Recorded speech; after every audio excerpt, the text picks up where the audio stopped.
interviewed you for the first time and you were telling me that your mom used to play volleyball. Yep, she did. And she was the one who got me into the sport. And I also remember that you told me that she played for Letran and she was an open spiker. So I gotta ask you though, if she was an open spiker, how come you weren't an open spiker? Well, nung grade school, high school naman, spiker ako. Pero nung pagdating ng college, medyo maliit na ako compared to the other girls, so libero na lang ako. Pero ikaw, I've never heard you make kwento about your mom. What's she like? Well, my mom's a doctor. She was an OB-GYN and she's not here. She's been living in the States for 13 years. She left after I graduated from high school in 2004. But even though she's there, I still feel her presence because she's always ringing up my phone. She's always flooding my Facebook Messenger. Still very hands-on. Sabi yung feeling nila dito pa rin sa diba? And sabi nga nila, there's nothing like a mother's love. Hey everybody, I'm Anton. And I'm Denise. And this is Down the Line. You know what, then sometimes I can't help but stop and look at you and realize that just a couple of years ago, I was in the commentator's box covering the games and you were playing. And now you're here. So, I mean, it's amazing how time flies. I've come a long way, and time does fly. I mean, I'm here. And it feels like so long ago that I graduated from the UAAP. But I'm very proud with what you're doing right now, everything that you're doing right now, and I'm also very happy for all the other players that I've covered who are very successful in their own right. And later on, you'll be catching up with one of your former teammates, and we're gonna find out what she's been up to lately. I'm excited for everyone to find out who she is. All right, and for that, let's go to our starting six.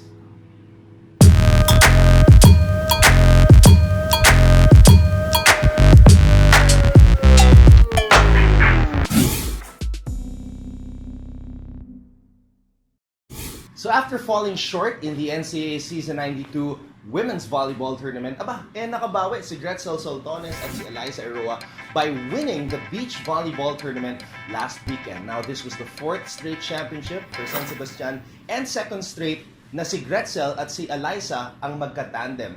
So congratulations to Gretzel, congratulations to Alyssa. This was a good way to end Gretzel's NCAA career. Tama, last year na nga ni Gretzel as a ladies tag and may pabaon siya para sa kanyang alma mater by winning that championship. And it was a very impressive win dahil 10-game winning streak sila. And they had a come-from-behind win during the finals against the Virai Twins. Great season, great way to end Gretzel's career, but in the men's division, may bagong kampiyon din. Ang Perpetual Altas, led of course by the Taneo brothers, nag-champion, hindi na yung Mapua, so new champion in the NCAA Men's Beach Volleyball Division and in the Juniors Division man, ang EAC. They're the champions for this season. So congratulations sa lahat naman na kampiyon sa Beach Volleyball Tournament for Season 92.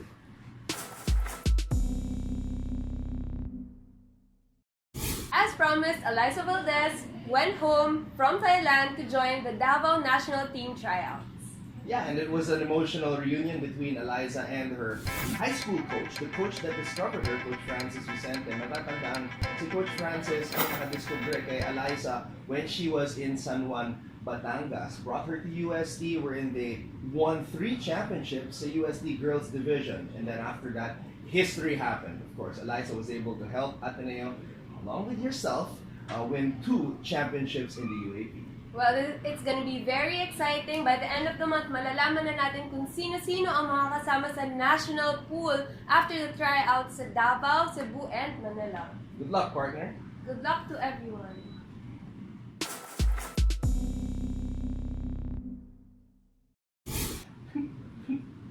Tawa-tawa ka dyan. It's just funny because I heard while looking at the news na magkakaroon ng bagong team sa Philippine Superliga Invitational. And you're gonna be part of it, you and Michelle Gumabao, and you're gonna be teaming up with the players that you just covered in the recent NCAA tournament. From commentator to teammate real quick. I mean, how did that happen? I mean, Coco Life and Arellano, how did that happen? What do you mean, how did it happen? It happened through hard work. Trust the process. Medyo matagal namin siyang inayos, but here we are. We've been training as a team for a week now, and competition will start this weekend. Wow. And trust me, I'm going to be a very interested spectator because I want to see how this is going to work.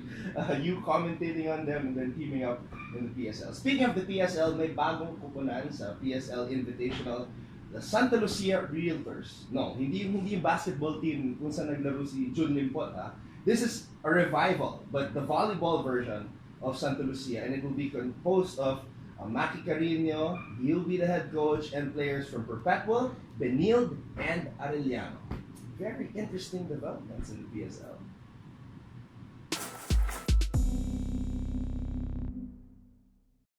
You know what, then last Sunday, I was able to cover the two-time defending champions of the UAAP Men's Volleyball Tournament, Ateneo Blue Eagles, for the very first time. Grabe. I'm so proud of how they've grown, how much they've improved. I covered them from the time they weren't champions to the time that they won back-to-back and this year.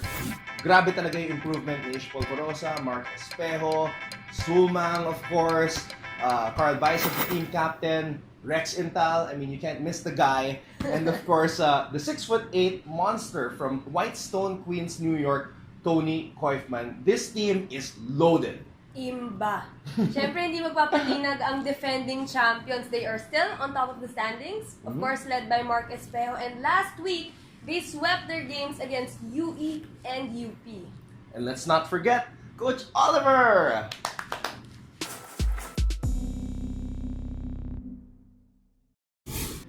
After 11 match days in the UAAP Season 79 Women's Volleyball Tournament, 5-1 na ang kartada ng rival schools and traditional powerhouse teams, De La Salle University and Ateneo de Manila University. Ang Lady Spikers are on a 3-game winning streak. Lately, they've beaten Adamson and UE, while Ateneo naman are on a 4-game winning streak. Recently, they've beaten UE and UP. Now, what's very interesting is this coming March 4, it will be the highly anticipated first-round matchup between Ateneo and La Salle. Both teams coming in with a winning streak. I can't wait to see what's going to happen. It's going to be crazy at the Mall of Asia Arena in Pasay City. Exciting.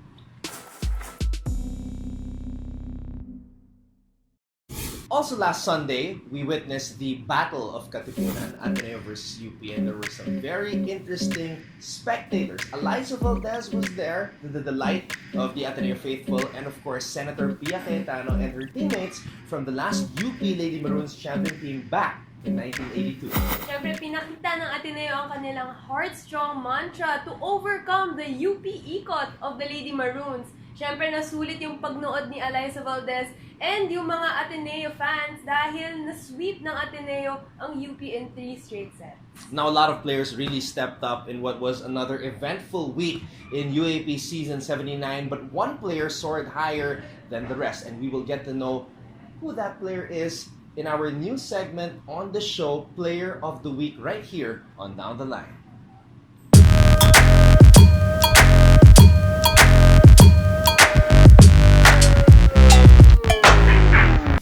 So, nung nakarang linggo sa UAAP, marami tayong nakitang players na talagang nagpakitang gilas. But kung pipili tayo ng isang player na talagang nag-stand out from all of the rest, I would say Joanna Maraginot of the Ateneo Lady Eagles, who really soared higher than all the rest, especially sa kanyang huling laban kontra sa UP. Well, of course, just in her 3rd year, Jo was able to lead Ateneo with 11 points, all coming from attacks. In their, of course, campaign against UP, they won in straight sets in that game. Jo is currently number 6 right now among the best scorers in the league, averaging 11 points per match for the Ateneo Lady Eagles. Now, Jo, the way she jumps to spike the ball, wearing jersey number 15, kind of reminds me of a former Ateneo Lady Eagle. Kilala ko to. At makikilala natin lahat itong former Lady Eagle na ito who wore jersey number 15 when we come back for the rally right here on Down the Line.